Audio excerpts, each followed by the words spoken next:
The joint session will come to order.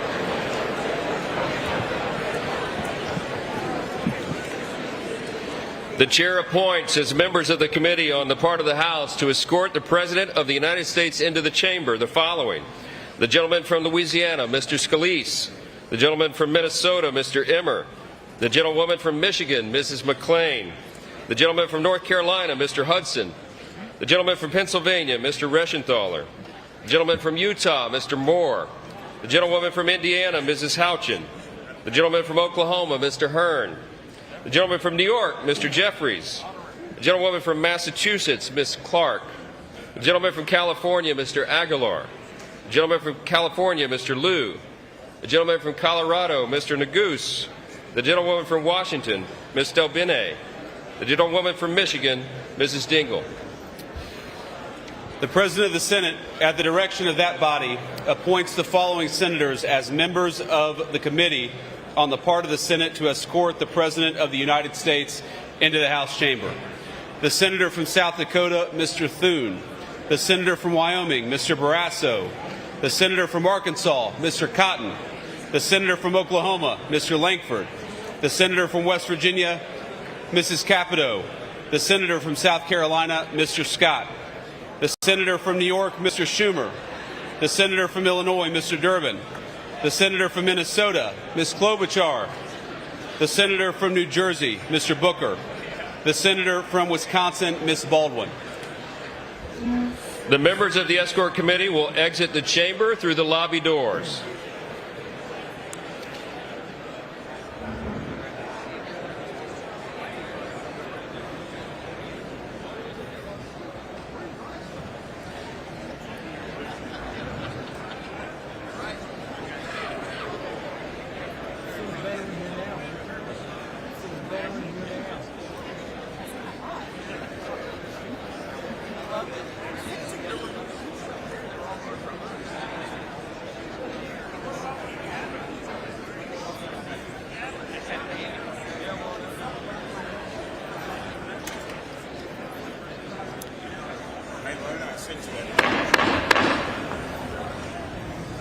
Mr. Speaker, the Dean of the Diplomatic Corps.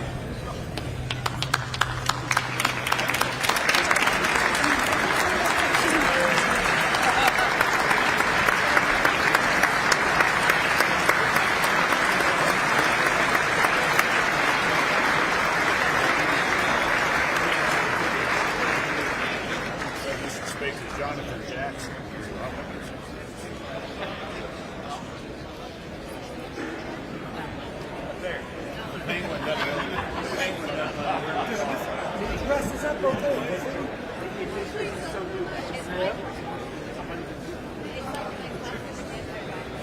My wife loves this gray suit. I hate it. I don't wear it. She'll see me on TV. I'm a blazer, man.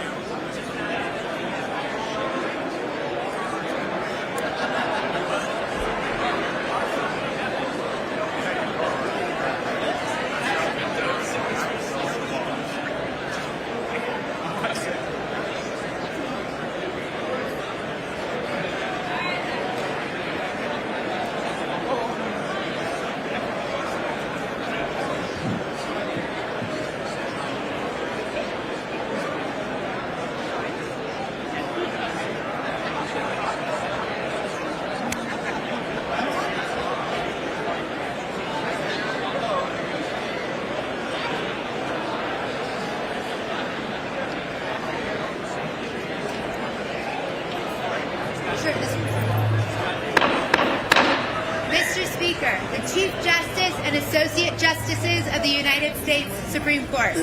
That's great.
Speaker, the President's Cabinet.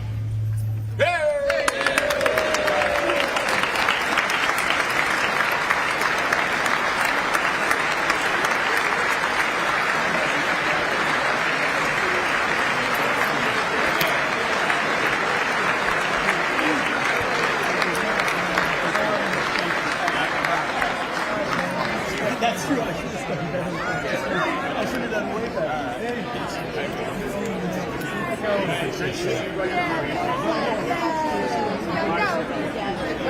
Secretary, can't wait to connect with you. You have so much fun. Yes.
Mr. Speaker, the President of the United States.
Thank you.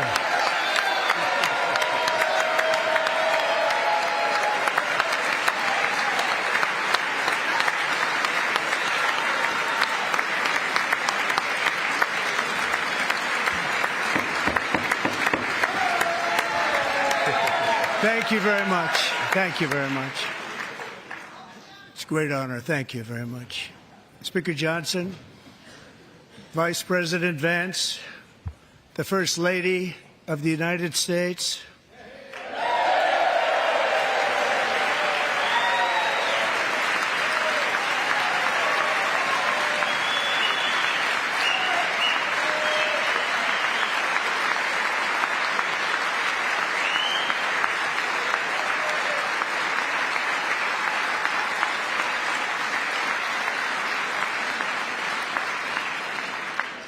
members of the United States Congress, thank you very much. And to my fellow citizens, America is back.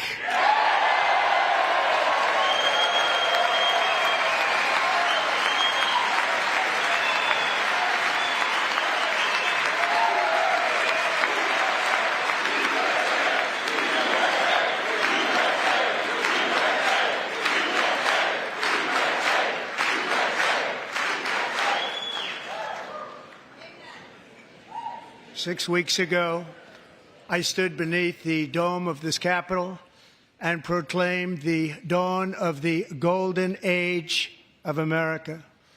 From that moment on, it has been nothing but swift and unrelenting action to usher in the greatest and most successful era in the history of our country.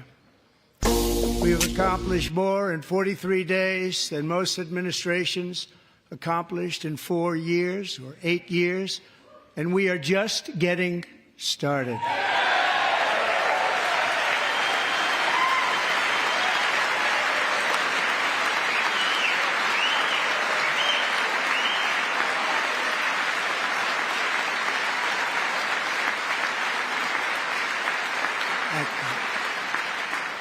I return to this chamber tonight to report that America's momentum is back, our spirit is back, our pride is back, our confidence is back, and the American dream is surging bigger and better than ever before.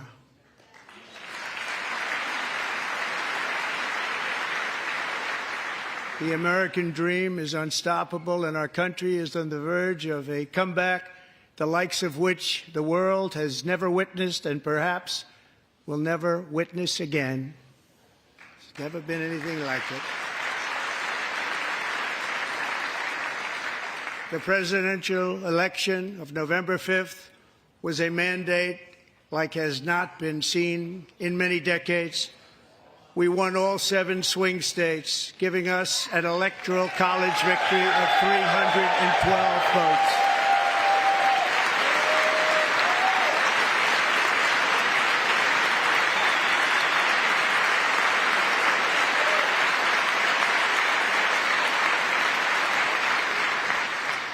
We won the popular vote by big numbers and won counties in our country.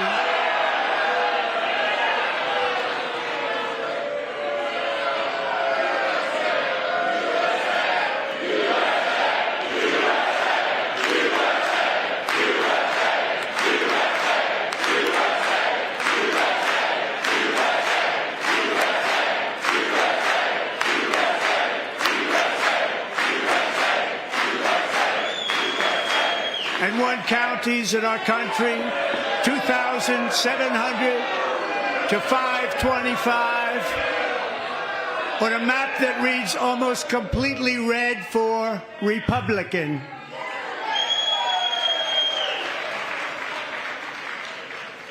Now, for the first time in modern history, more Americans believe that our country is headed in the right direction than the wrong direction. In fact, it's an astonishing record, 27-point swing, the most ever.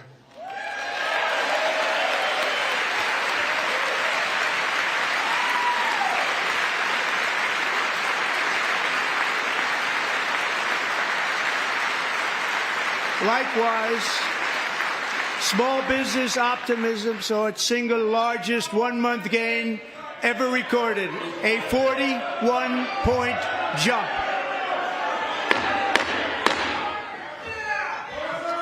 Members are directed to uphold and maintain decorum in the House and to cease any further disruptions.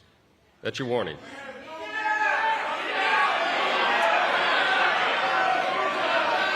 Members are engaging in willful and continuing breach of decorum, and the chair is prepared to direct the Sergeant-at-Arms to restore order to the joint session.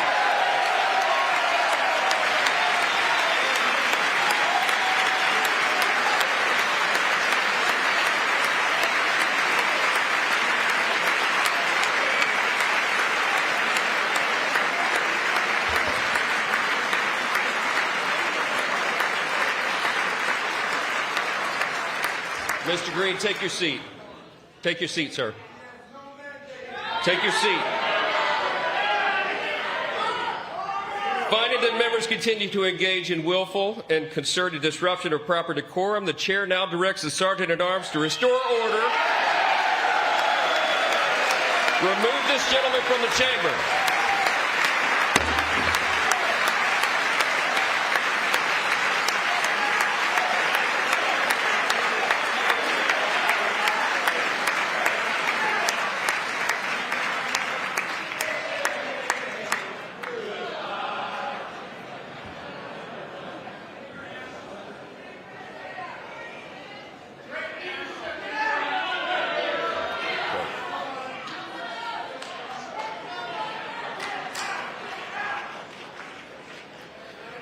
Members are directed to uphold and maintain decorum in the House. Mr. President, you continue. Thank you. Over the past 6 weeks, I have signed nearly 100 executive orders and taken more than 400 executive actions, a record, to restore common sense, safety, optimism, and wealth all across our wonderful land. The people elected me to do the job, and I'm doing it.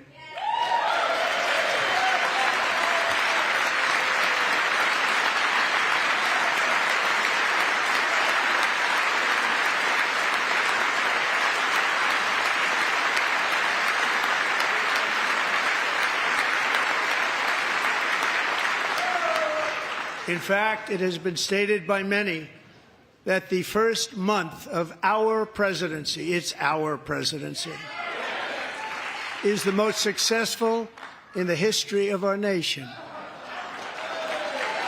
By many.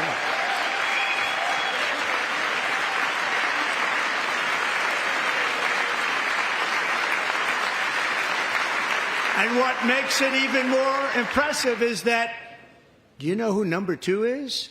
George Washington. How about that? How about that? I don't know about that list, but we'll take it. Within hours of taking the oath of office, I declared a national emergency on our southern border, and I deployed the U.S. military and Border Patrol to repel the invasion of our country. And what a job they've done. As a result, illegal border crossings last month were by far the lowest ever recorded, ever.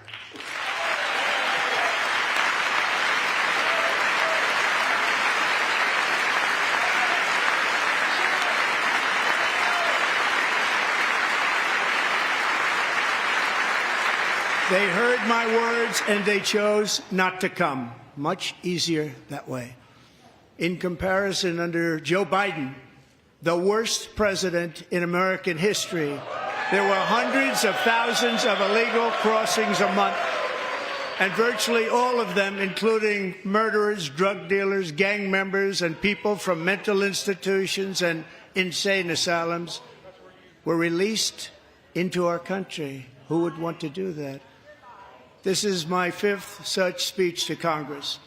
And once again, I look at the Democrats in front of me, and I realize there is absolutely nothing I can say to make them happy or to make them stand or smile or applaud. Nothing I can do. I could find a cure to the most devastating disease, a disease that would wipe out entire nations, or announce the answers to the greatest economy in history or the stoppage of crime to the lowest levels ever recorded. And these people sitting right here will not clap, will not stand, and certainly will not cheer for these astronomical achievements. They won't do it, no matter what. Five times I've been up here. It's very sad, and it just shouldn't be this way.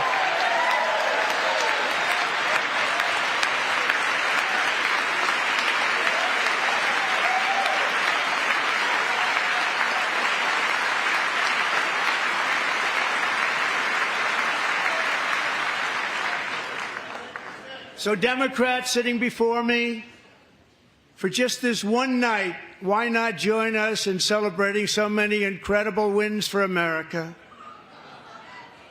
For the good of our nation, let's work together and let's truly make America great again.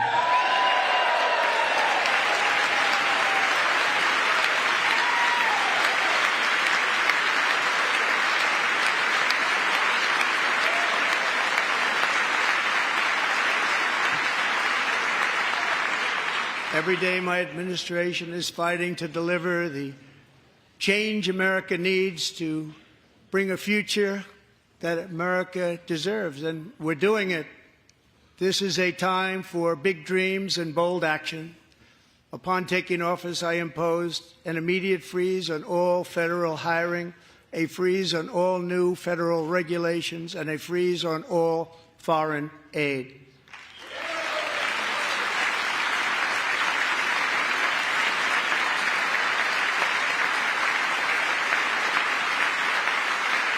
I terminated the ridiculous Green New Scam. I withdrew from the unfair Paris Climate Accord, which was costing us trillions of dollars that other countries were not paying. I withdrew from the corrupt World Health Organization.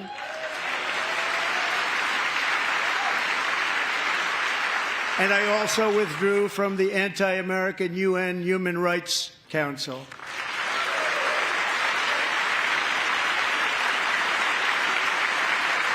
We ended all of Biden's environmental restrictions that were making our country far less safe and totally unaffordable. And importantly, we ended the last administration's insane electric vehicle mandate, saving our auto workers and companies from economic destruction.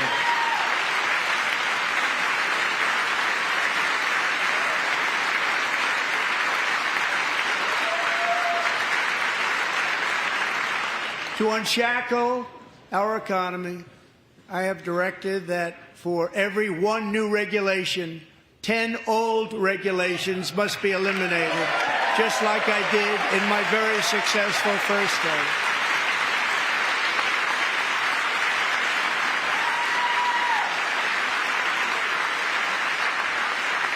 And in that first term, we set records on ending unnecessary rules and regulations like no other president had done before. We ordered all federal workers to return to the office. They will either show up for work in person or be removed from their job.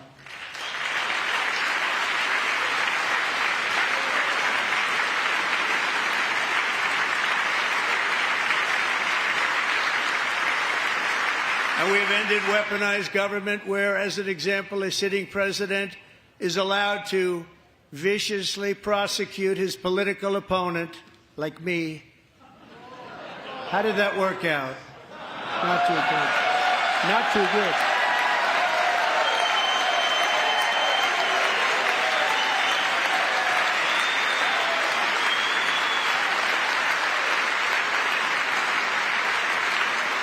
And I have stopped all government censorship and brought back free speech in America. It's back.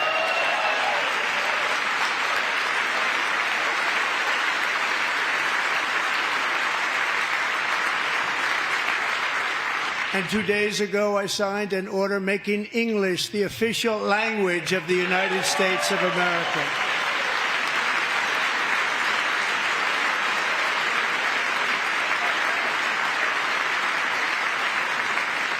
I renamed the Gulf of Mexico the Gulf of America.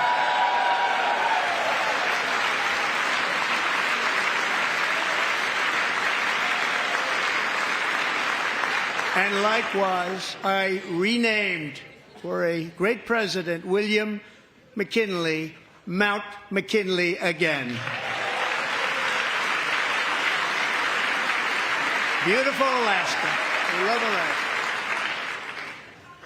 We've ended the tyranny of so-called diversity, equity, and inclusion policies all across the entire federal government and indeed the private sector and our military.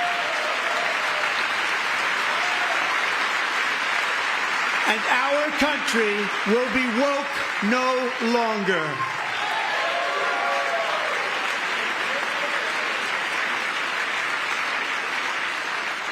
We believe that whether you are a doctor, an accountant, a lawyer, or an air traffic controller, you should be hired and promoted based on skill and competence, not race or gender. Very important.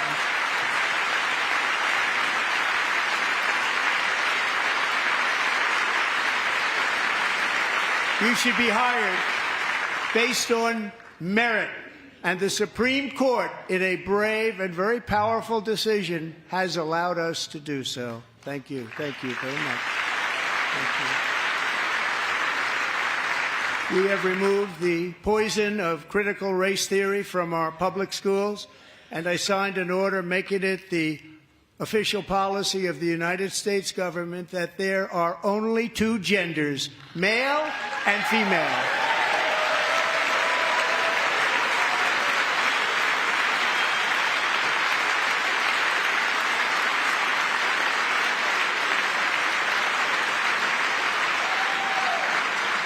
I also signed an executive order to ban men from playing in women's sports.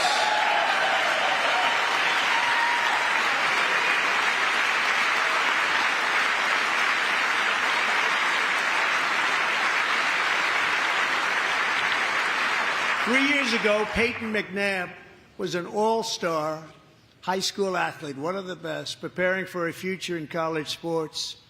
But when her girls' volleyball match was invaded by a male, he smashed the ball so hard in Peyton's face, causing traumatic brain injury, partially paralyzing her right side, and ending her athletic career. It was a shot like she's never seen before. She's never seen anything like it.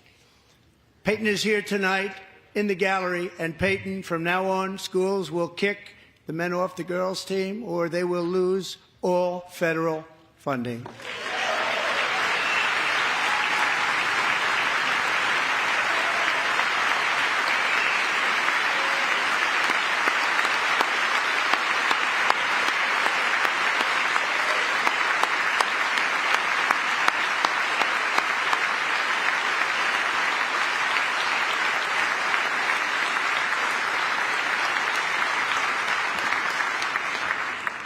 And if you really want to see numbers, just take a look at what happened in the women's boxing, weightlifting, track and field, swimming, or cycling, where a male recently finished a long-distance race 5 hours and 14 minutes ahead of a woman for a new record by 5 hours. Broke the record by 5 hours. It's demeaning for women, and it's very bad for our country. We're not going to put up with it any longer.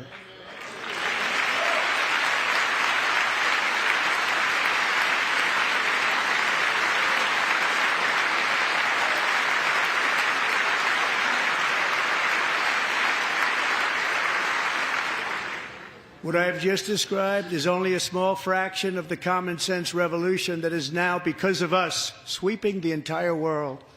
Common sense has become a common theme, and we will never go back. Never. Never going to let that happen. Among my very highest priorities is to rescue our economy and get dramatic and immediate relief to working families. As you know, we inherited from the last administration an economic catastrophe and an inflation nightmare. Their policies drove up energy prices, pushed up grocery costs, and drove the necessities of life out of reach for millions and millions of Americans. They've never had anything like it. We suffered the worst inflation in 48 years, but perhaps even in the history of our country. They're not sure. As president, I'm fighting every day to reverse this damage and make America affordable again.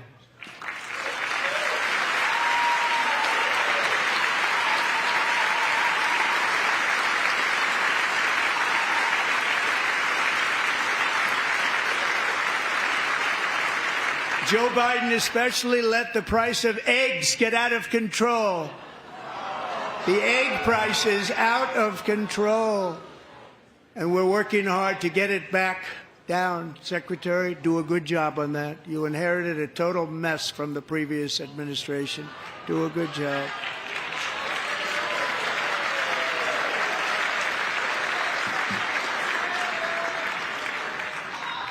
A major focus of our fight to defeat inflation is rapidly reducing the cost of energy. The previous administration cut the number of new oil and gas leases by 95%, slowed pipeline construction to a halt, and closed more than 100 power plants. We are opening up many of those power plants right now.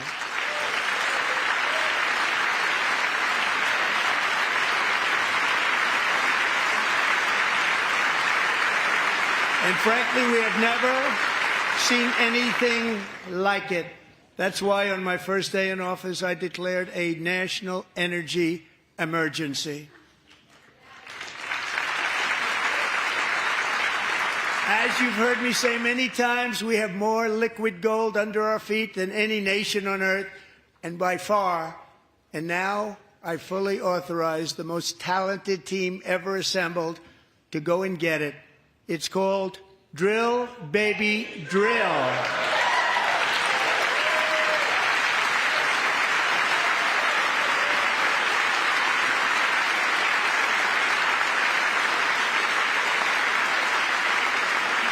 My administration is also working on a gigantic natural gas pipeline in Alaska, among the largest in the world, where Japan, South Korea, and other nations want to be our partner with investments of trillions of dollars each. There's never been anything like that one. It will be truly spectacular. It's all set to go. The permitting is gotten. And later this week, I will also take historic action to dramatically expand production of critical minerals and rare earths here in the USA.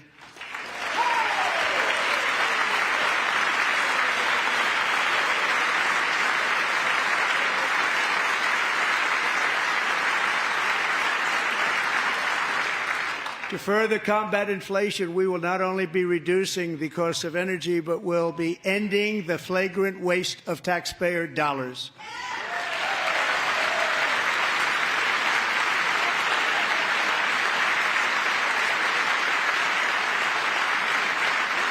And to that end, I have created the brand new Department of Government Efficiency, DOGE. Perhaps you've heard of it. Perhaps.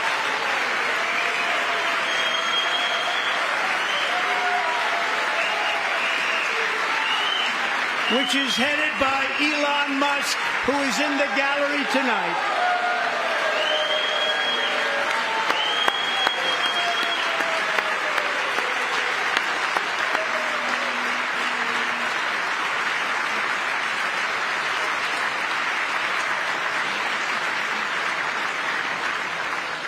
Thank you, Elon. He's working very hard. He didn't need this.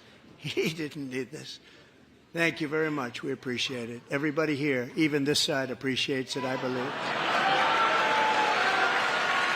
They just don't want to admit that. Just listen to some of the appalling waste we have already identified. $22 billion from HHS to provide free housing and cars for illegal aliens. $45 million for diversity, equity, and inclusion scholarships in Burma. $40 million to improve the social and economic inclusion of sedentary migrants. Nobody knows what that is. $8 million to promote LGBTQI+ in the African nation of Lesotho, which nobody has ever heard of. $60 million for indigenous peoples and Afro-Colombian empowerment in Central America. $60 million. $8 million for making mice transgender. This is real. $32 million for a left-wing propaganda operation in Moldova. $10 million for male circumcision in Mozambique. $20 million for the Arab Sesame Street in the Middle East. It's a program. $20 million for a program. $1.9 billion to recently created Decarbonization of Homes Committee, headed up, and we know she's involved. Just at the last moment, the money was passed over by a woman named Stacey Abrams. Have you ever heard of her?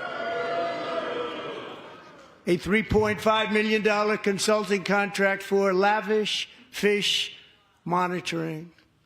$1.5 million for voter confidence in Liberia.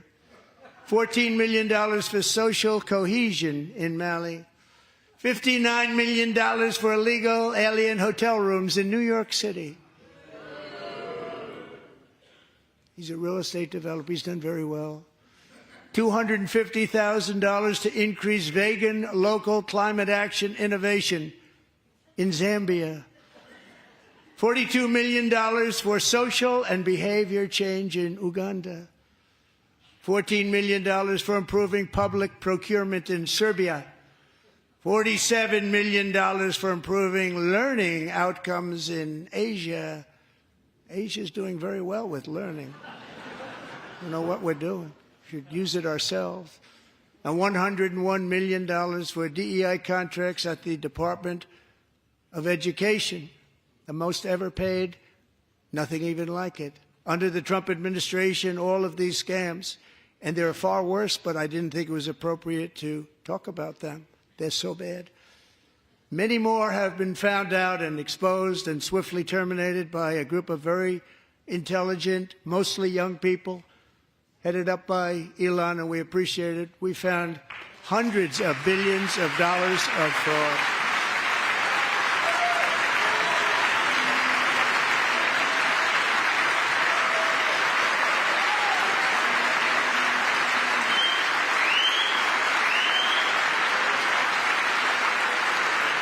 And we've taken back the money and reduced our debt to fight inflation and other things. Taken back a lot of that money. We got it just in time. This is just the beginning. The Government Accountability Office, a federal government office, has estimated annual fraud of over $500 billion in our nation, and we are working very hard to stop it. We're going to. We're also identifying shocking levels of incompetence and probable fraud in the Social Security program for our seniors, and that our seniors and people that we love rely on. Believe it or not, government databases list 4.7 million Social Security members from people aged 100 to 109 years old. It lists 3.6 million people from ages 110 to 119. I don't know any of them. I know some people that are rather elderly, but not quite that elderly. 3.47 million people from ages 120 to 129. 3.9 million people from ages 130 to 139. 3.5 million people from ages 140 to 149. And money is being paid to many of them, and we're searching right now. In fact, Pam, good luck. Good luck. You're going to find it. But a lot of money is paid out to people because it just keeps getting paid and nobody does, and it really hurts Social Security and hurts our country. 1.3 million people from ages 150 to 159, and over 130,000 people, according to the Social Security databases, are age over 160 years old. We have a healthier country than I thought, Bobby.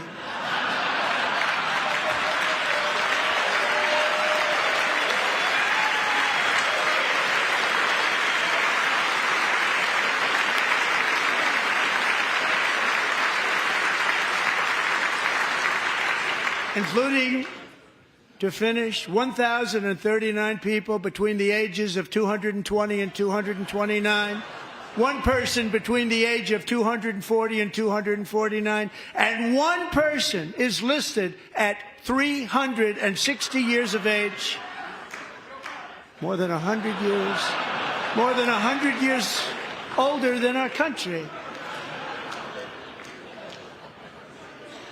But we're going to find out where that money's going, and it's not going to be pretty. By slashing all of the fraud, waste, and theft we can find, we will defeat inflation, bring down mortgage rates, lower car payments and grocery prices, protect our seniors, and put more money in the pockets of American families.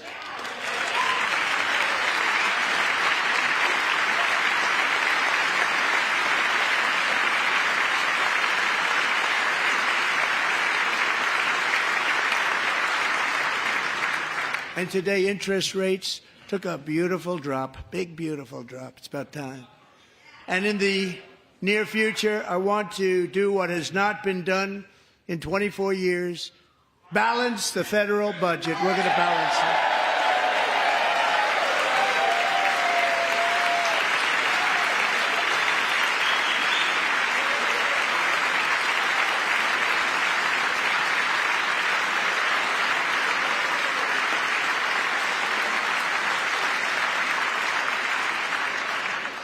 With that goal in mind, we have developed in great detail what we are calling the Gold Card, which goes on sale very, very soon. For $5 million, we will allow the most successful job-creating people from all over the world to buy a path to U.S. citizenship. It's like the green card, but better and more sophisticated. And these people will have to pay tax in our country. They won't have to pay tax from where they came. The money that they've made, you wouldn't want to do that, but they have to pay tax, create jobs. They'll also be taking people out of colleges and paying for them so that we can keep them in our country instead of having them being forced out. Number one, at the top school, as an example, being forced out and not being allowed to stay and create tremendous numbers of jobs and great success for a company out there. So while we take out the criminals, killers, traffickers, and child predators who are allowed to enter our country under the open border policy of these people, the Democrats, the Biden administration, the open border insane policies that you've allowed to destroy our country, we will now bring in brilliant, hardworking, job-creating people. They're going to pay a lot of money, and we're going to reduce our debt with that money.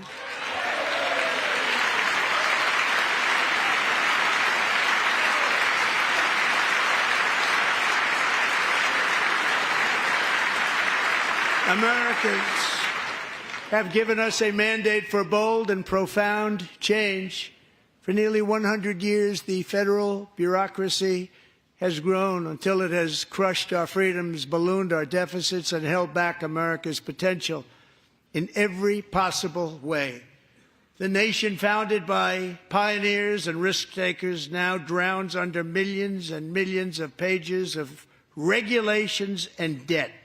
Approvals that should take 10 days to get instead take 10 years, 15 years, and even 20 years before you're rejected.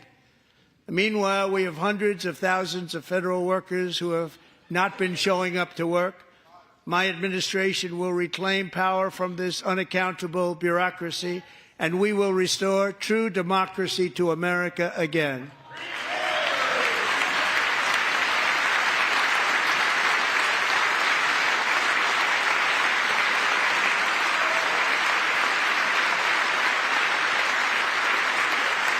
And any federal bureaucrat who resists this change will be removed from office immediately. Because we are draining the swamp. It's very simple. And the days of rule by unelected bureaucrats are over.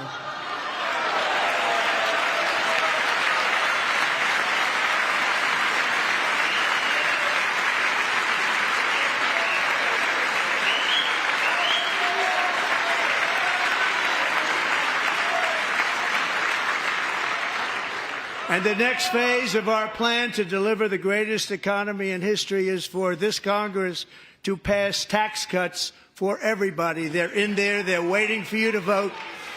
And I'm sure that the people on my right, I don't mean the Republican right, but my right here, I'm sure you're going to vote for those tax cuts, because otherwise I don't believe the people will ever vote you into office. So I'm doing you a big favor by telling you that. But I know this group is going to be voting for the tax.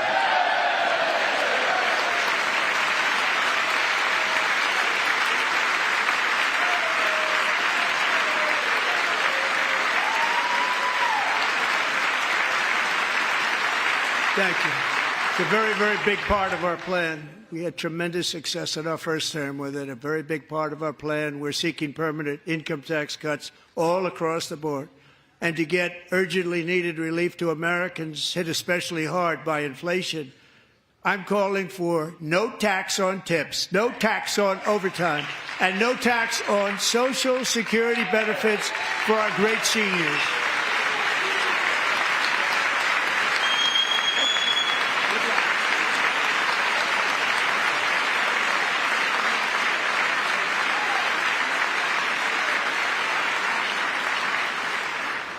And I also want to make interest payments on car loans tax deductible, but only if the car is made in America.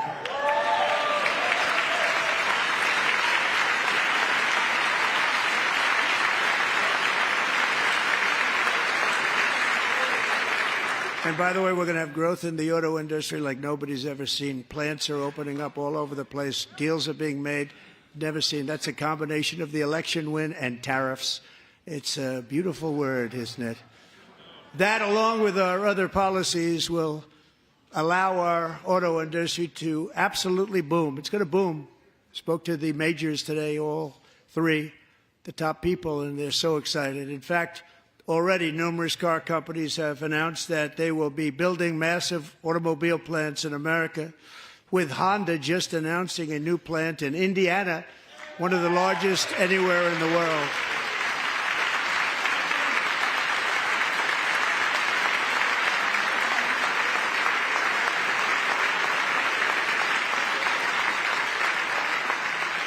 And this has taken place since our great victory on November 5th, a date which will hopefully go down as one of the most important in the history of our country.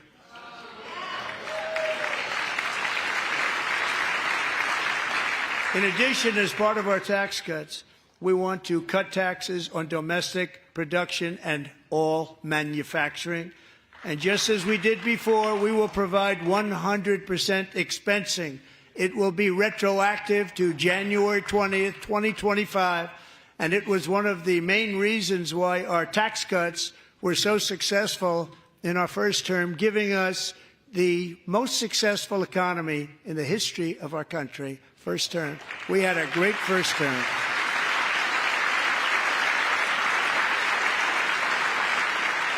If you don't make your product in America, however, under the Trump administration, you will pay a tariff, and in some cases, a rather large one.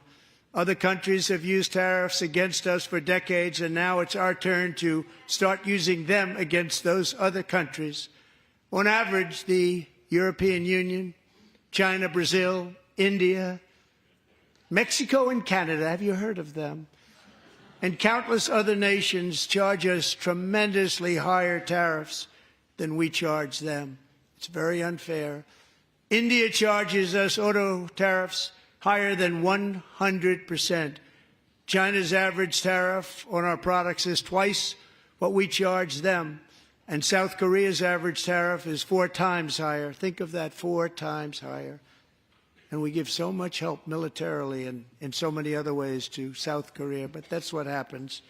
This is happening by friend and foe. This system is not fair to the United States and never was, and so on April 2nd, I wanted to make it April 1st, but I didn't want to be accused of April Fool's Day. That's not, just one day was cost us a lot of money.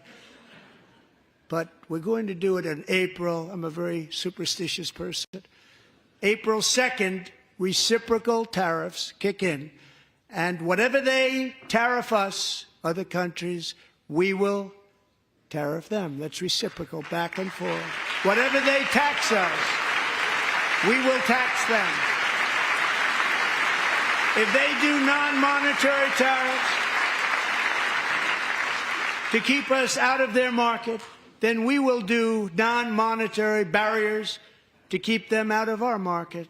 There's a lot of that, too. They don't even allow us in their market. We will take in trillions and trillions of dollars and create jobs like we have never seen before. I did it with China and I did it with others, and the Biden administration couldn't do anything about it because there was so much money they couldn't do anything about it. We have been ripped off for decades by nearly every country on earth, and we will not let that happen any longer.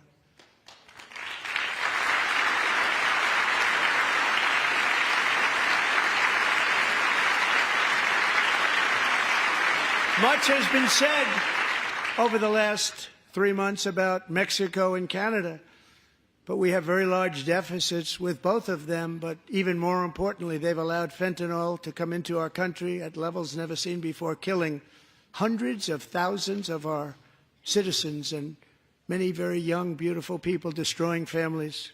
Nobody's ever seen anything like it. They are, in effect, receiving subsidies of hundreds of billions of dollars. We pay subsidies to Canada and to Mexico of hundreds of billions of dollars, and the United States will not be doing that any longer. We're not going to do it any longer.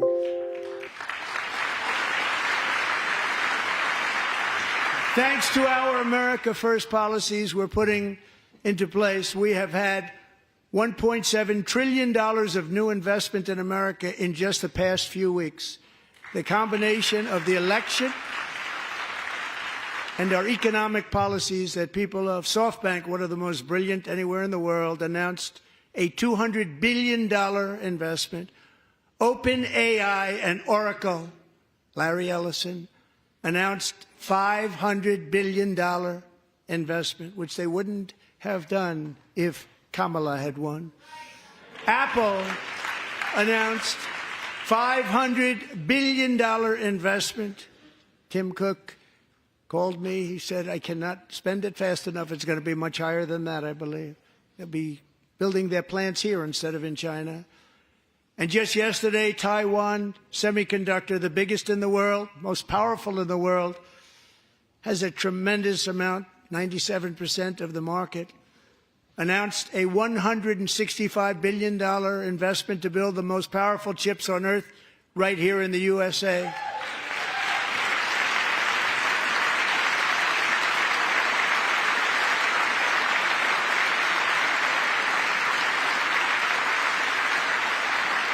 And we're not giving them any money. Your CHIPS Act is a horrible, horrible thing. We give hundreds of billions of dollars, and it doesn't mean a thing. They take our money and they don't spend it.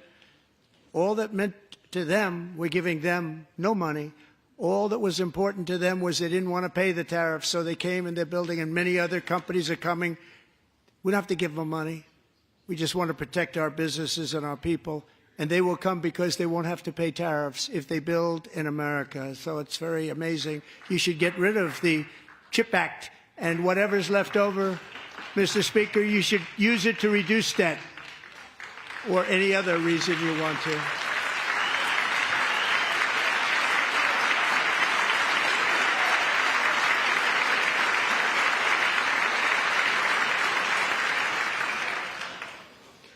Our new trade policy will also be great for the American farmer. I love the farmer,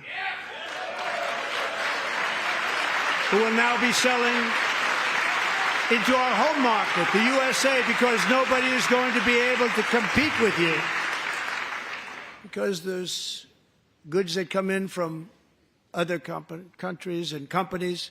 They're really in a bad position in so many different ways. They're uninspected. They may be very dirty and disgusting, and they come in and they pour in, and they hurt our American farmers. The tariffs will go on agricultural product coming into America, and our farmers, starting on April 2nd, it may be a little bit of an adjustment period. We had that before when I made the deal with China, $50 billion of purchases, and I said, just bear with me, and they did. They did. Probably have to bear with me again, and this will be even better. That was great. The problem with it was that Biden didn't enforce it. He didn't enforce it. $50 billion of purchases. They were doing great, but Biden did not enforce it, and it hurt our farmers. But our farmers are going to have a field day right now. So to our farmers, have a lot of fun. I love you too. I love you too. It's all going to happen.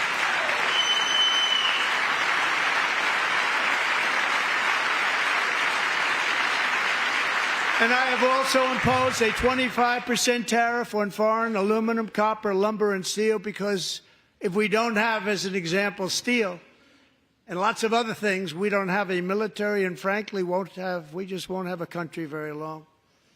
Here today is a proud American steelworker, fantastic person from Decatur, Alabama, Jeff Denard.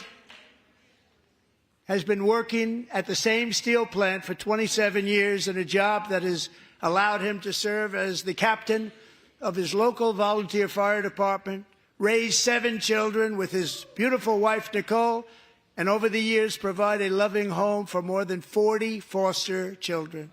So great, Jeff.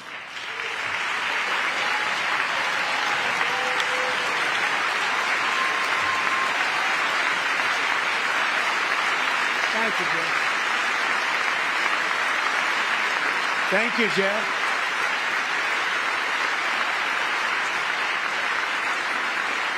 Stories like Jeff's remind us that tariffs are not just about protecting American jobs. They're about protecting the soul of our country. Tariffs are about making America rich again and making America great again, and it's happening, and it will happen rather quickly. There'll be a little disturbance, but we're okay with that. It won't be much. No, you're not. Oh. And look where Biden took us. Very low, the lowest we've ever been. Jeff, I want to thank you very much. And I also want to recognize another person who has devoted herself to foster care community. She works so hard on it. A very loving person, our magnificent First Lady of the United States.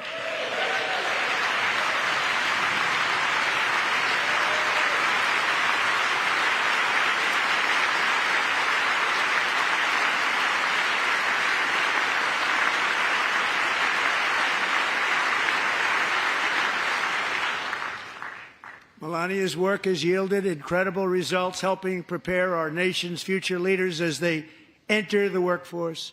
Our First Lady is joined by 2 impressive young women, very impressive. Haley Ferguson, who benefited from the First Lady's Fostering the Future initiative and is poised to complete her education and become a teacher. And Elliston Berry, who became a victim of an illicit deepfake image produced by a peer.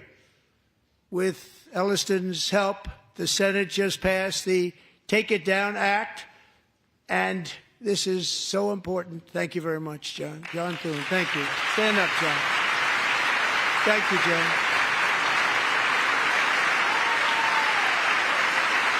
Thank you all very much.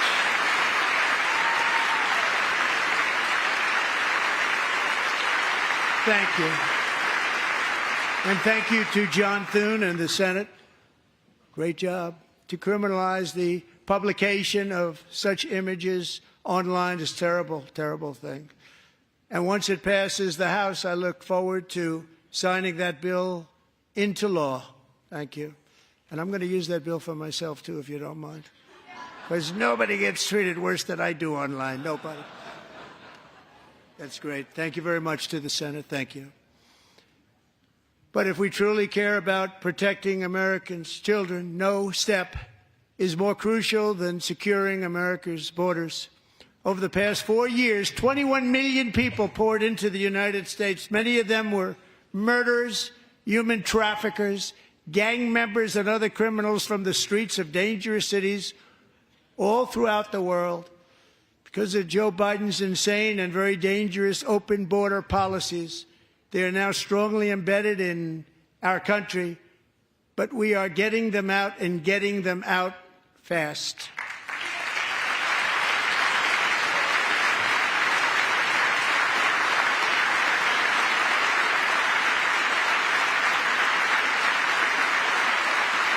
And I want to thank Tom Homan and Christy. I want to thank you and Paul of Border Patrol. I want to thank you. What a job they've all done, everybody. Border Patrol, ICE, law enforcement in general is incredible. We have to take care of our law enforcement. Have to.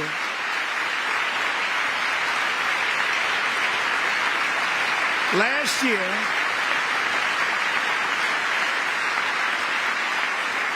a brilliant 22-year-old nursing student named Laken Riley, the best in her class, admired by everybody, went out for a jog on the campus of the University of Georgia. That morning, Laken was viciously attacked, assaulted, beaten, brutalized, and horrifically murdered. Laken was stolen from us by a savage illegal alien gang member who was arrested while trespassing across Biden's open southern border and then set loose into the United States under the heartless policies of that failed administration. It was indeed a failed administration. He had then been arrested and released in a Democrat-run sanctuary city, a disaster, before ending the life of this beautiful young angel. With us this evening are Laken's beloved mother, Allison, and her sister, Lauren.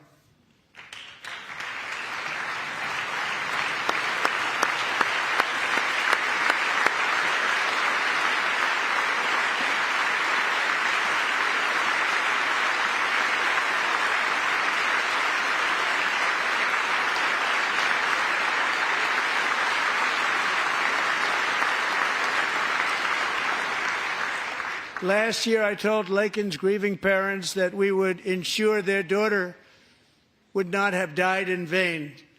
That's why the very first bill I signed into law as your 47th president mandates the detention of all dangerous criminal aliens who threaten public safety. It's a very strong, powerful act.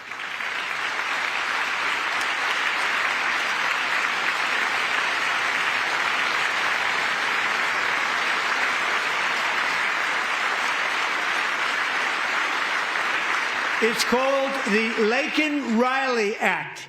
So Allison and Lauren, America will never, ever forget our beautiful Laken Hope Riley.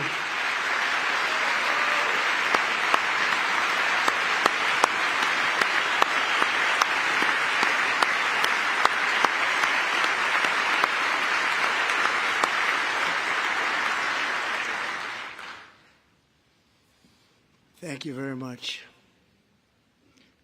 Since taking office, my administration has launched the most sweeping border and immigration crackdown in American history, and we quickly achieved the lowest numbers of illegal border crossers ever recorded. Thank you.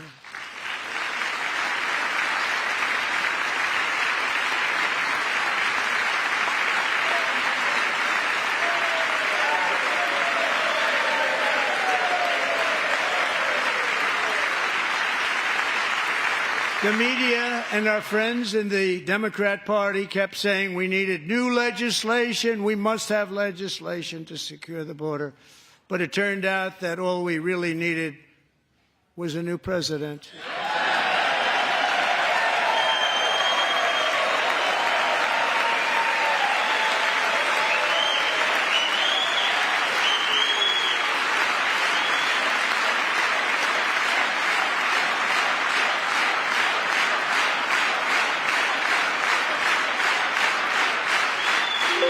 Thank you.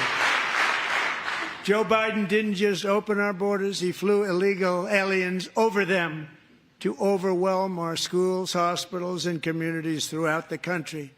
Entire towns like Aurora, Colorado, and Springfield, Ohio, buckled under the weight of the migrant occupation and corruption like nobody's ever seen before. Beautiful towns destroyed. Now, just as I promised in my inaugural address, we are achieving the great liberation of America.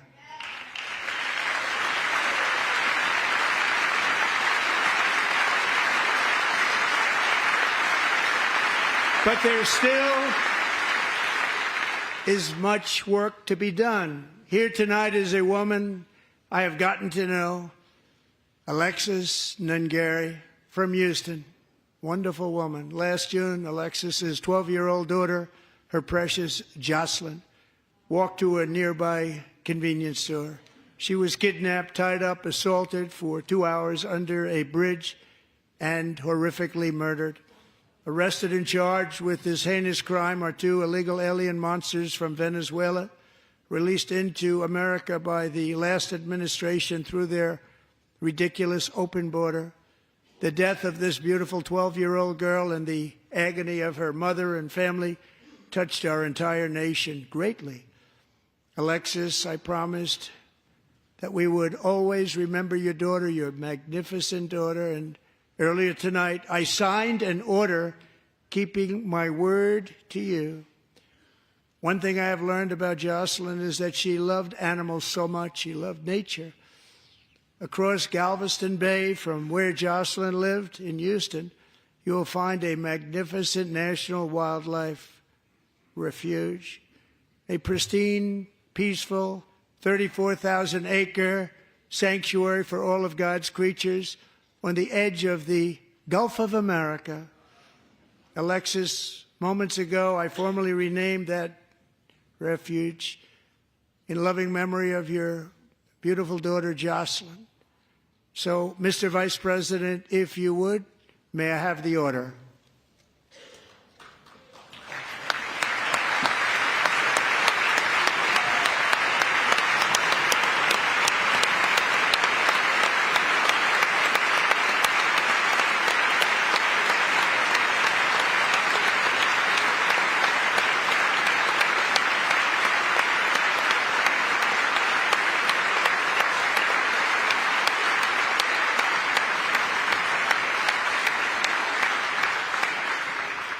Thank you very much. All 3 savages charged with Jocelyn and Lakin's murders were members of the Venezuelan prison gang, the toughest gang, they say, in the world, known as Tren de Aragua. 2 weeks ago, I officially designated this gang, along with MS-13 and the bloodthirsty Mexican drug cartels, as foreign terrorist organizations.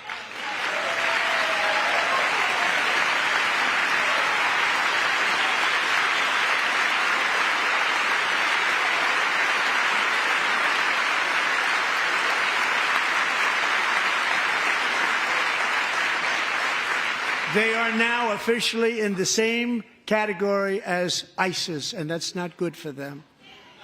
Countless thousands of these terrorists were welcomed into the U.S. by the Biden administration. But now every last one will be rounded up and forcibly removed from our country, or, if they're too dangerous, put in jails, standing trial in this country, because we don't want them to come back ever. With us this evening is a warrior on the front lines of that battle, Border Patrol Agent Roberto Ortiz. Great guy.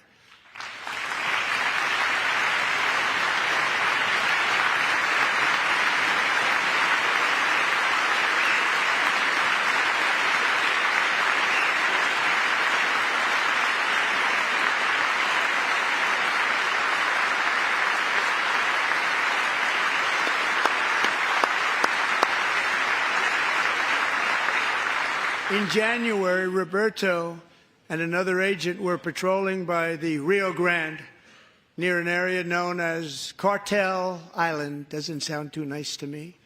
When heavily armed gunmen started shooting at them. Roberto saw that his partner was totally exposed, at great danger, and he leapt into action, returning fire and providing crucial seconds for his fellow agent to seek safety, just barely. I have some of the prints of that event, and it was not good. Agent Ortiz, we salute you for your great courage and for your line of fire that you took and for the bravery that you showed. We honor you, and we will always honor you. Thank you, Roberto, very much.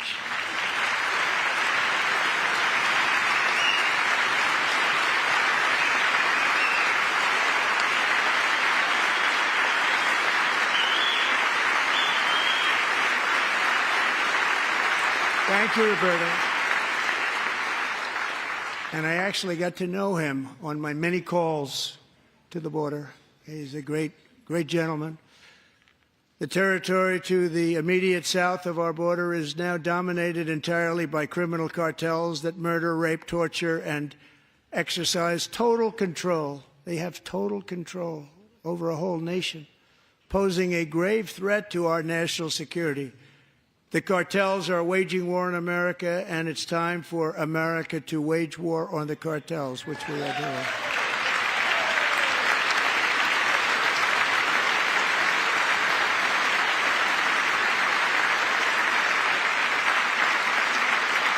Five nights ago, Mexican authorities, because of our tariff policies being imposed on them, think of this, handed over to us 29 of the biggest cartel leaders in their country. That has never happened before. They want to make us happy.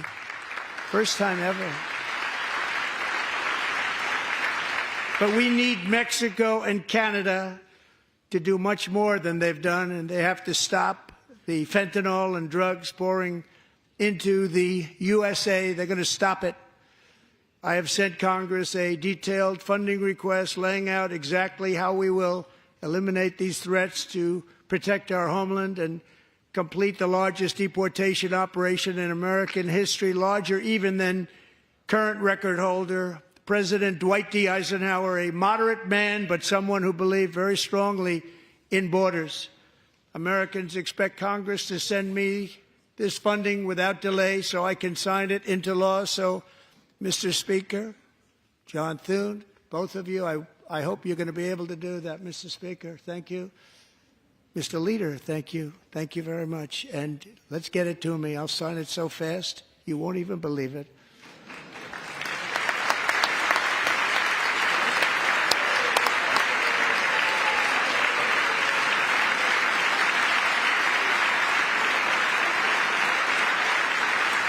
And as we reclaim our sovereignty, we must also bring back law and order to our cities and towns.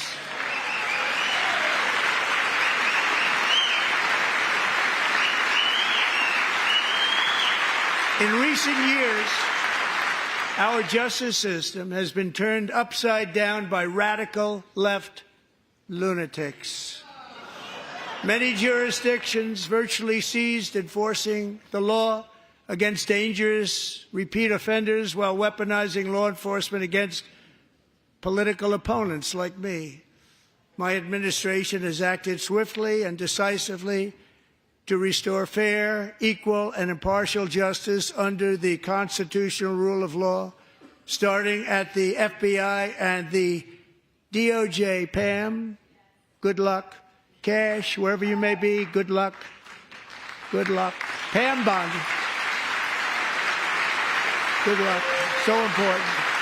Going to do a great job. Cash, thank you. Thank you, Cash.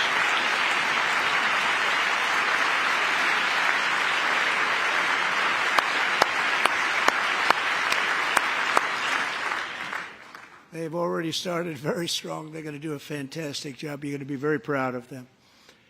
We're also once again giving our police officers the support, protection, and respect they so dearly deserve. They have to get it. They have such a hard, dangerous job, but we're going to make it less dangerous. The problem is the bad guys don't respect the law, but they're starting to respect it, and they soon will respect it. This also includes our great fire departments throughout the country. Our firemen and women are unbelievable people, and we'll never forget them. And besides that, they voted for me in record numbers, so I have no choice.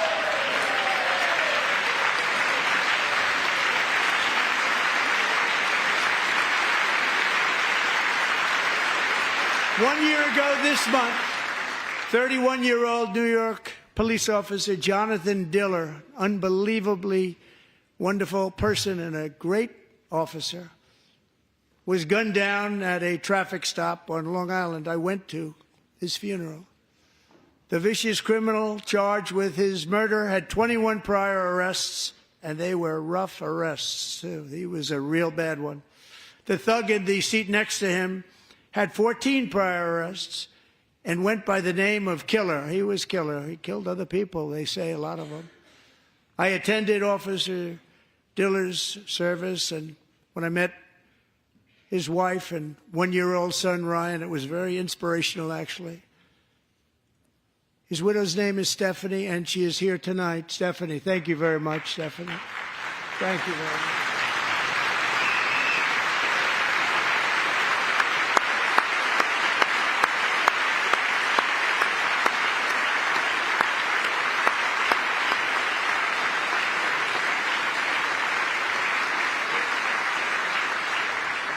Stephanie, we're going to make sure that Ryan knows his dad was a true hero, New York's finest, and we're going to get these cold-blooded killers and repeat offenders off our streets, so we're going to do it fast.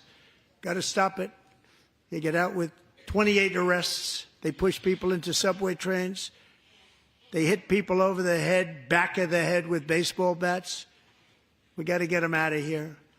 I've already signed an executive order requiring a mandatory death penalty for anyone who murders a police officer, and tonight I'm asking Congress to pass that policy into permanent law.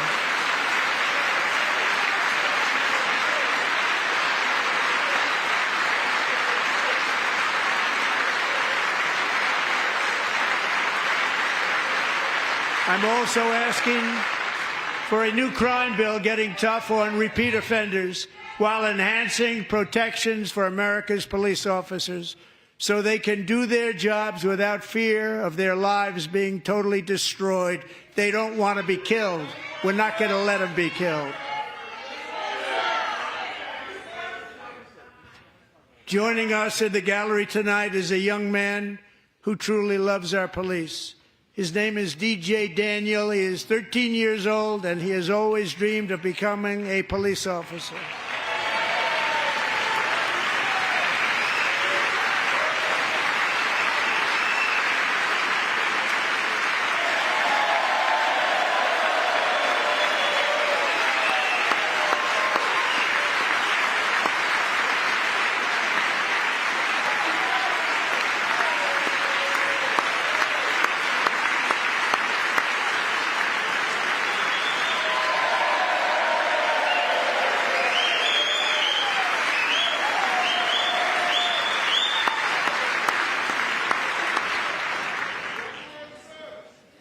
But in 2018, DJ was diagnosed with brain cancer.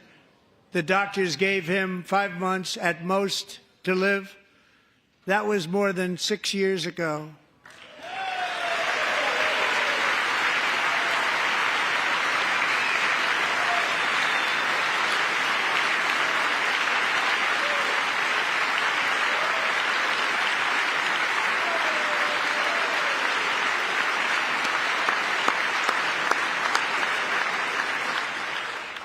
Since that time, DJ and his dad have been on a quest to make his dream come true, and DJ has been sworn in as an honorary law enforcement officer, actually a number of times. The police love him, the police departments love him.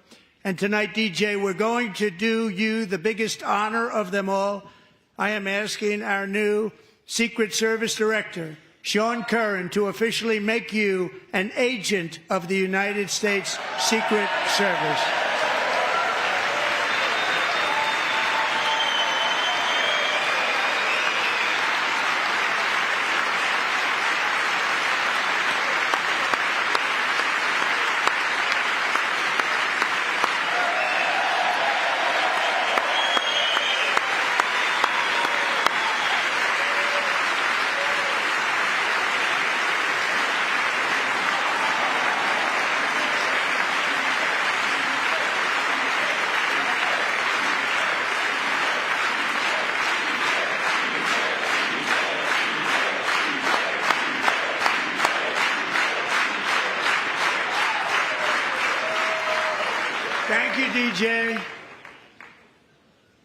DJ's doctors believe his cancer likely came from a chemical he was exposed to when he was younger. Since 1975, rates of child cancer have increased by more than 40%. Reversing this trend is one of the top priorities for our new presidential commission to make America healthy again, chaired by our new Secretary of Health and Human Services, Robert F. Kennedy, Jr.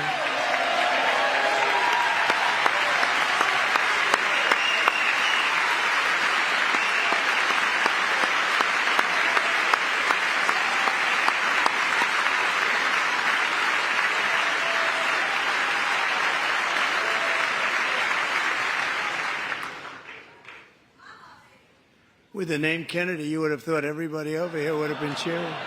How quickly they forget. Our goal is to get toxins out of our environment, poisons out of our food supply, and keep our children healthy and strong. As an example, not long ago, and you can't even believe these numbers, 1 in 10,000 children had autism, 1 in 10,000. And now it's 1 in 36. There's something wrong. 1 in 36. Think of that. So we're going to find out what it is, and there's nobody better than Bobby and all of the people that are working with you. You have the best to figure out what is going on. Okay, Bobby? Good luck. It's a very important job. Thank you.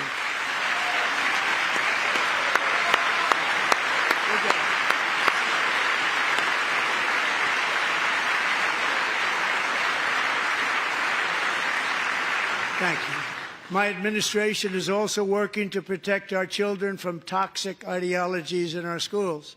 A few years ago, January Littlejohn and her husband discovered that their daughter's school had secretly socially transitioned their 13-year-old little girl. Teachers and administrators conspired to deceive January and her husband while encouraging her daughter to use a new name and pronouns.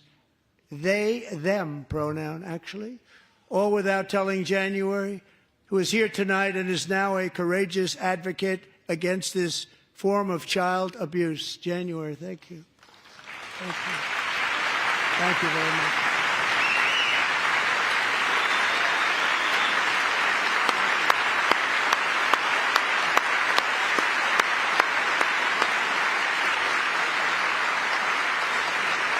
Thank you. Stories like this are why, shortly after taking office, I signed an executive order banning public schools from indoctrinating our children with transgender ideology.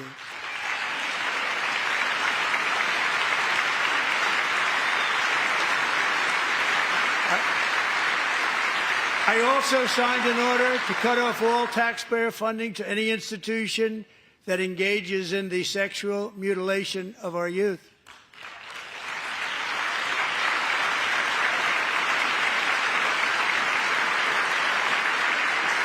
And now I want Congress to pass a bill permanently banning and criminalizing sex changes on children and forever ending the lie that any child is trapped in the wrong body.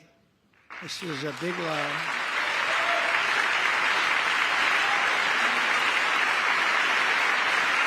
And our message to every child in America is that you are perfect exactly the way God made you.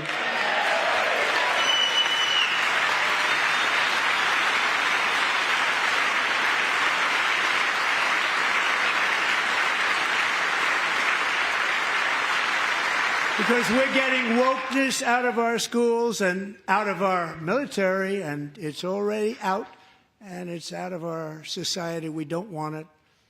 Wokeness is trouble. Wokeness is bad. It's gone. It's gone. And we feel so much better for it, don't we? Don't we feel better? Our service members won't be activists and ideologues. They will be fighters and warriors. They will fight for our country. And Pete, congratulations. Secretary of Defense, congratulations.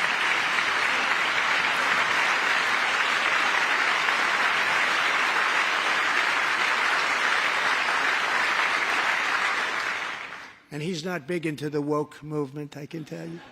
I know him well. I am pleased to report that in January, the U.S. Army had its single best recruiting month in 15 years, and that all armed services are having among the best recruiting results ever in the history of our services. What a difference.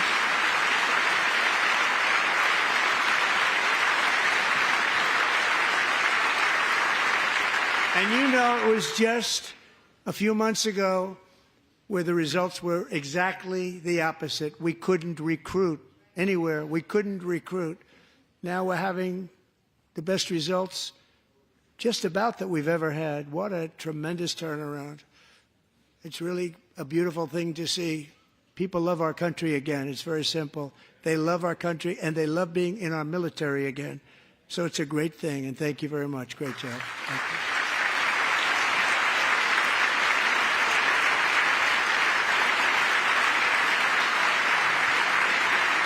We're joined tonight by a young man, Jason Hartley, who knows the weight of that call of duty. Jason's father, grandfather, and great-grandfather all wore the uniform. Jason tragically lost his dad, who was also a Los Angeles County Sheriff's deputy when he was just a boy, and now he wants to carry on the family legacy of service. Jason is a senior in high school, a 6-letter varsity athlete, a really good athlete, they say, a brilliant student with a 4.46, that's good, GPA. And his greatest dream is to attend the U.S. Military Academy at West Point.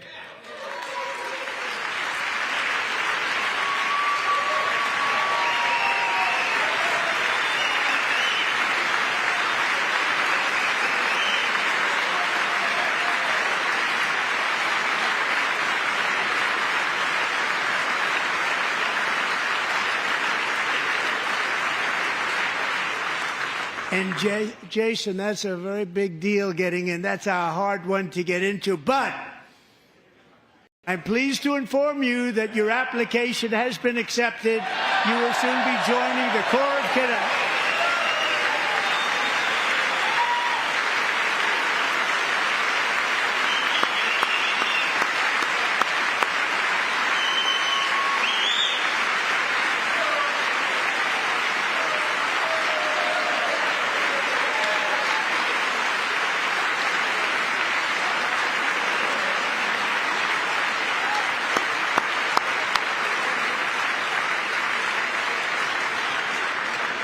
Thank you. Jason, you're going to be on the long gray line, Jason. As Commander-in-Chief, my focus is on building the most powerful military of the future. As a first step, I'm asking Congress to fund a state-of-the-art Golden Dome missile defense shield to protect our homeland, all made in the USA.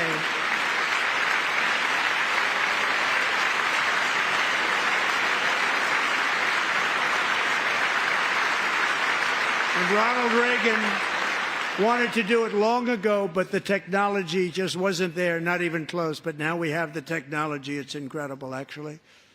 And other places, they have it. Israel has it. Other places have it. And the United States should have it too, right, Tim, right? They should have it too. So I want to thank you. But it's a very, very important. This is a very dangerous world. We should have it. We want to be protected, and we're going to protect our citizens like never before. To boost our defense industrial base, we are also going to resurrect the American shipbuilding industry, including commercial shipbuilding and military shipbuilding.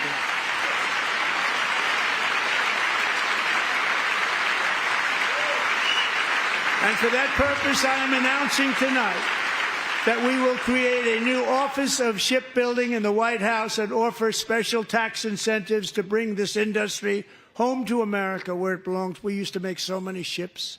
We don't make them anymore very much, but we're going to make them very fast, very soon. It will have a huge impact. To further enhance our national security, my administration will be reclaiming the Panama Canal, and we've already started doing it.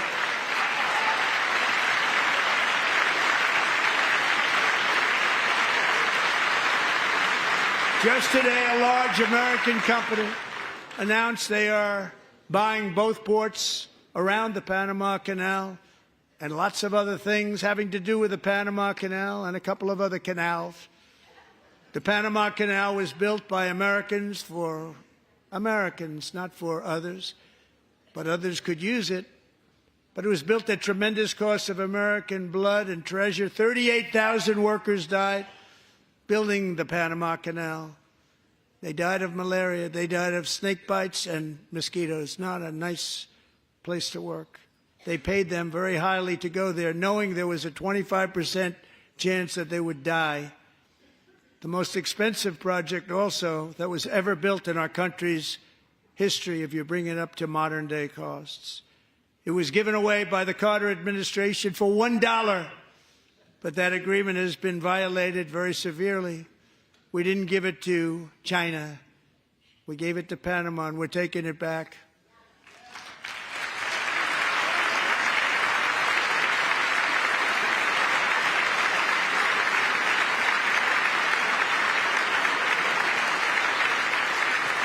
And we have Marco Rubio in charge. Good luck, Marco.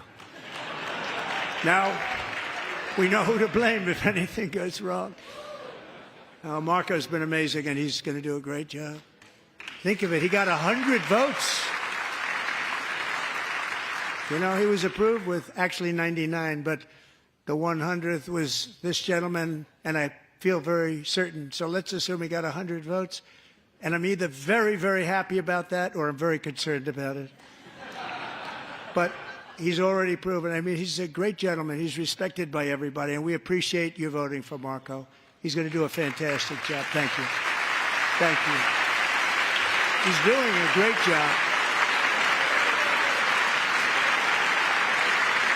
Great job. And I also have a message tonight for the incredible people of Greenland. We strongly support your right to determine your own future. And if you choose, we welcome you into the United States of America. We need Greenland for national security and even international security, and we're working with everybody involved to try and get it. But we need it really for international world security, and I think we're going to get it. One way or the other, we're going to get it. We will keep you safe. We will make you rich, and together we will take Greenland to heights like you have never thought possible before. It's a very small population, but very, very large piece of land and very, very important for military security. America is once again standing strong against the forces of radical Islamic terrorism. 3.5 years ago, ISIS terrorists killed 13 American service members and countless others in the Abbey Gate bombing during the disastrous and incompetent withdrawal from Afghanistan. Not that they were withdrawing, it was the way they withdrew. Perhaps the most embarrassing moment in the history of our country. Tonight I am pleased to announce that we have just apprehended the top terrorist responsible for that atrocity, and he is right now on his way here to face the swift sword of American justice.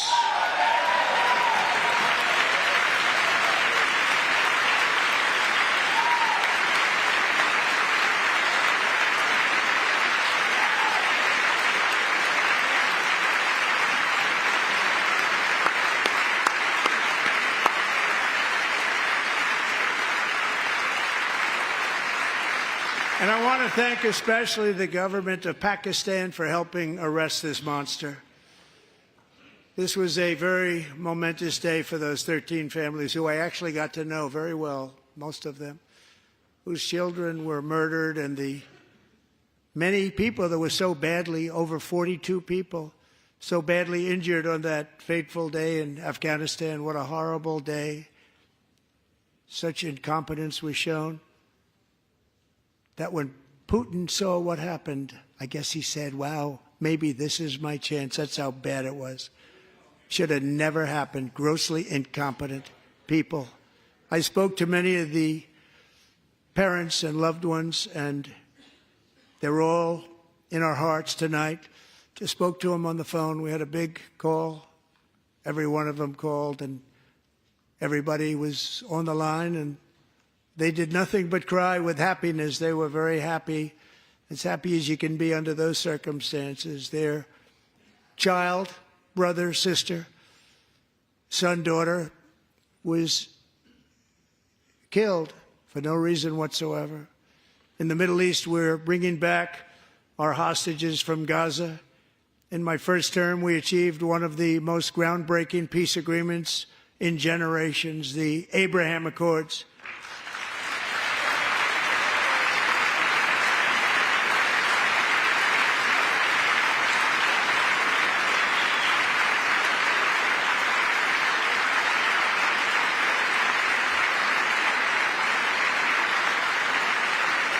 And now we're going to build on that foundation to create a more peaceful and prosperous future for the entire region. A lot of things are happening in the Middle East. People have been talking about that so much lately with everything going on with Ukraine and Russia.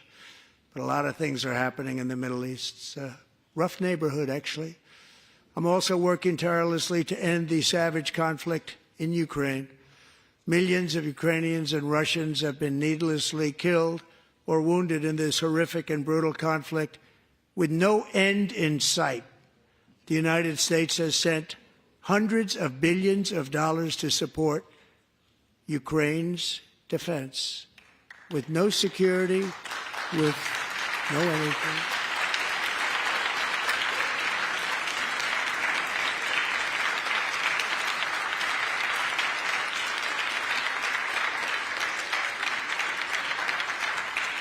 Do you want to keep it going for another 5 years? Yeah, you would say Pocahontas says yes.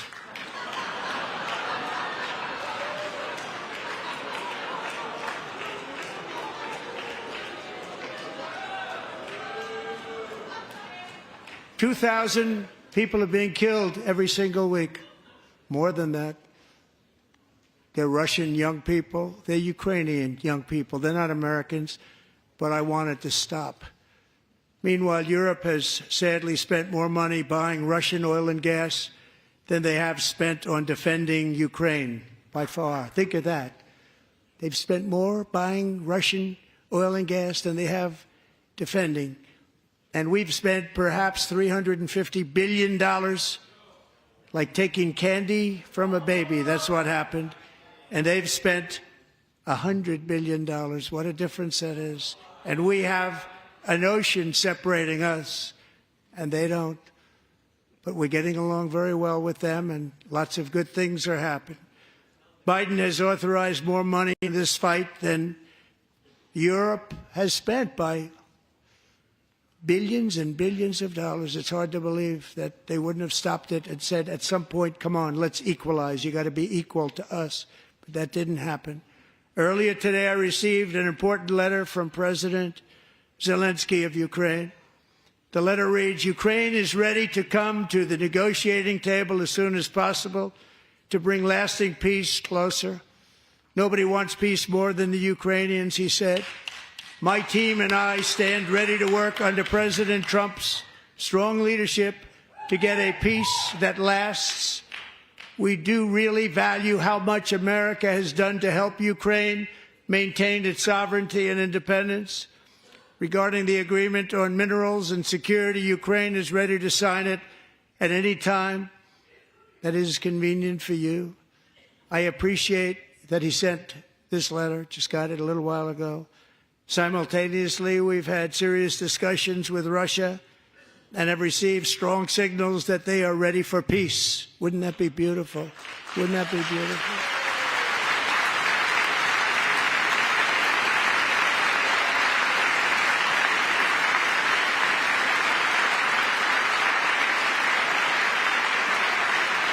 Wouldn't that be beautiful?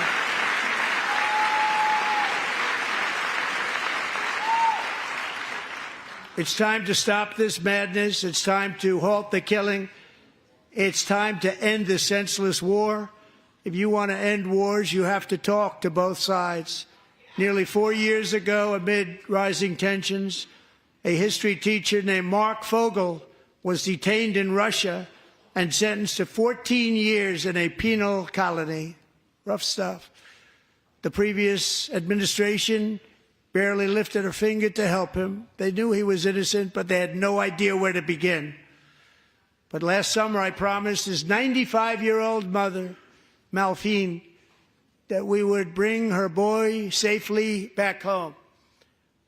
After 22 days in office, I did just that, and they are here tonight.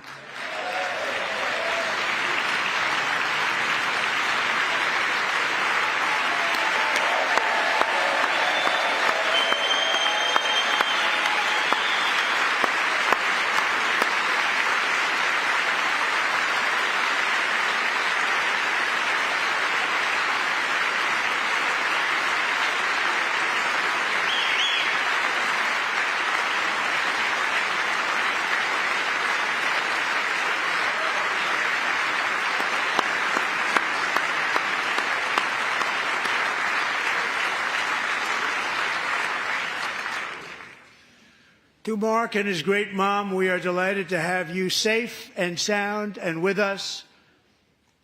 As fate would have it, Mark Fogel was born in a small rural town in Butler, Pennsylvania. Have you heard of it?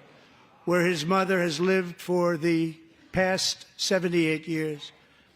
I just happened to go there last July 13th for a rally. That was not pleasant. And that is where I met his beautiful mom right before I walked onto that stage. And I told her I would not forget what she said about her son. And I never did I? Never forgot. Less than 10 minutes later, at that same rally, gunfire rang out, and a sick and deranged assassin unloaded 8 bullets from his sniper's perch into a crowd of many thousands of people. My life was saved by a fraction of an inch, but some were not so lucky. Corey Comparator was a firefighter, a veteran, a Christian, a husband, a devoted father, and above all, a protector. When the sound of gunshots pierced the air, it was a horrible sound. Corey knew instantly what it was and what to do. He threw himself on top of his wife and daughters and shielded them from the bullets with his own body. Corey was hit really hard. You know the story from there. He sacrificed his life to save theirs. 2 others, very fine people, were also seriously hit. But thankfully, with the help of 2 great country doctors, we thought they were gone and they were saved. So those doctors had great talent. We're joined by Corey's wife, Helen, who was his high school sweetheart, and their 2 beloved daughters, Allison and Kaylee. Thank you.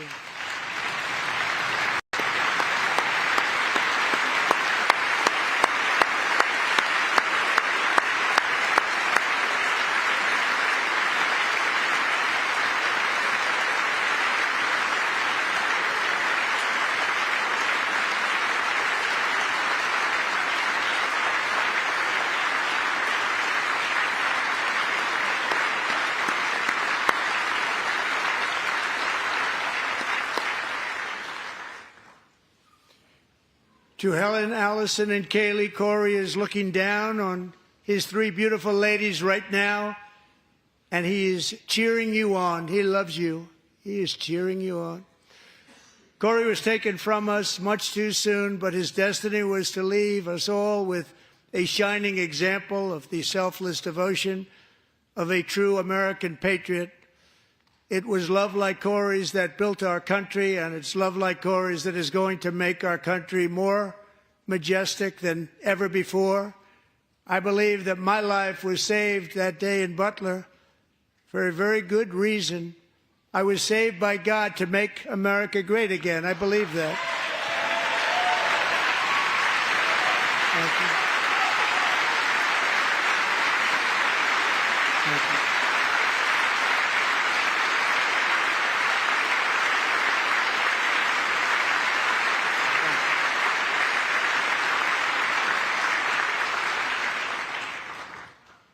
Thank you very much. From the patriots of Lexington and Concord to the heroes of Gettysburg and Normandy, from the warriors who crossed the Delaware to the trailblazers who climbed the Rockies, and from the legends who soared at Kitty Hawk to the astronauts who touched the moon, Americans have always been the people who defied all odds, transcended all dangers, made the most extraordinary sacrifices, and did whatever it took to defend our children, our country, and our freedom.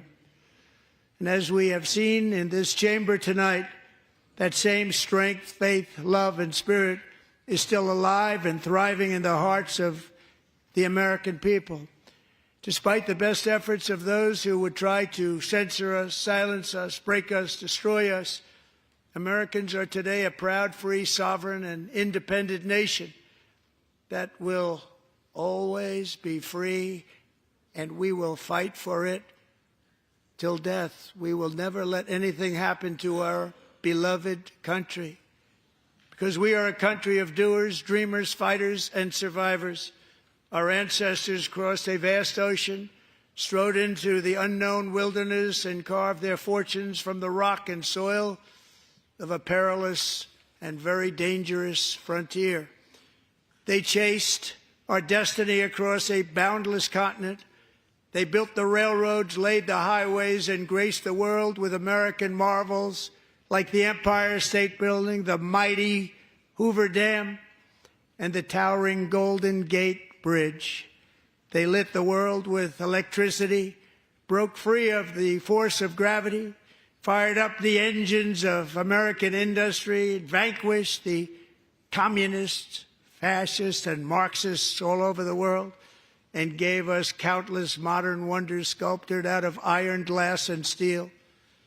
We stand on the shoulders of these pioneers who won and built the modern age, these workers who poured their sweat into the skylines of our cities, these warriors who shed their blood on fields of battle and gave everything they had for our rights and for our freedom. Now it is our time to take up the righteous cause of American liberty, and it is our turn to take America's destiny into our own hands and begin the most thrilling days in the history of our country. This will be our greatest era. With God's help, over the next 4 years, we are going to lead this nation even higher, and we are going to forge the freest, most advanced, most dynamic, and most dominant civilization ever to exist on the face of this earth.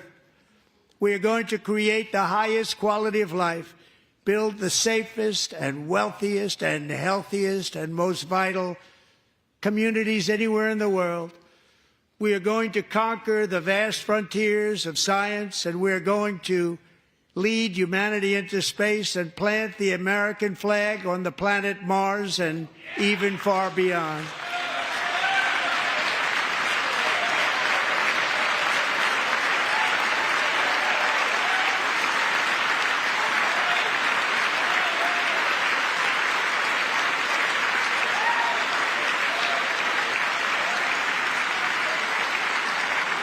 And through it all, we are going to rediscover the unstoppable power of the American spirit.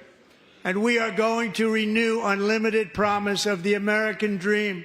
Every single day, we will stand up and we will fight, fight, fight for the country our citizens believe in and for the country our people deserve.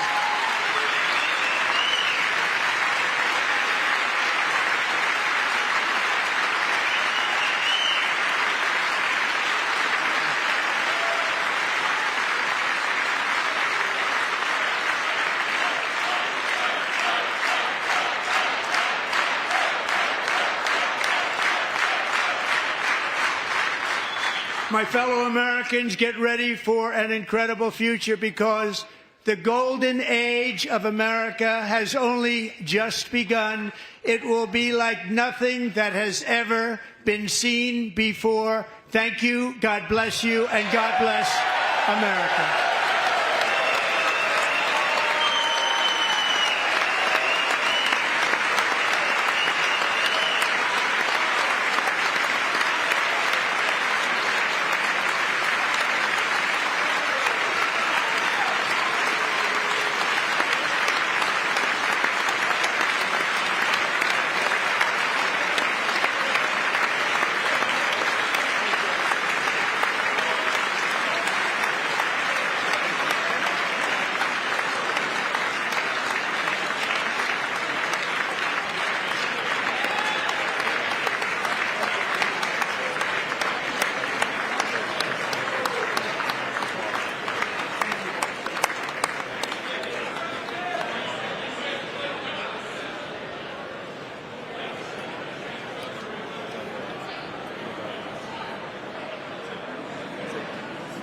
Thank you very much. Great job. Thank you. Great honor. Thank you very much. Thank you. Get this place going, all right? Thank you very much. Great honor. Thank you. Thank you, Mr. President. Thank you very much. Very much. Thank you very much. Appreciate it. Thank you. See you soon. Young people to go over there. Well, I'm trying to. Great guy. Thank you. That's your favorite. Thank you. Thank you. Thank you very much. Appreciate it. Howard, Thank you again. Thank you again. Won't forget. so good. So good, sir. Thank you. Terrific, Mr. Really terrific. Really outstanding. Thanks. Thank you. Yes, sir. Thank you. Great job, Mr. President. Thanks. Thank you. Great. Mr. President, one of your best speeches. Thanks again, Mr. President. Thank you, Mr. President. Thanks for the phone call last night, too. Absolutely. You know that. Thank you very much. I'll do this dignity for you. I'm not going to get the sorry. Thank you, everybody. Great speech. Great speech. Thank you. Best speech ever. Yes. Good. Congratulations. Good job. God, we're in person. President.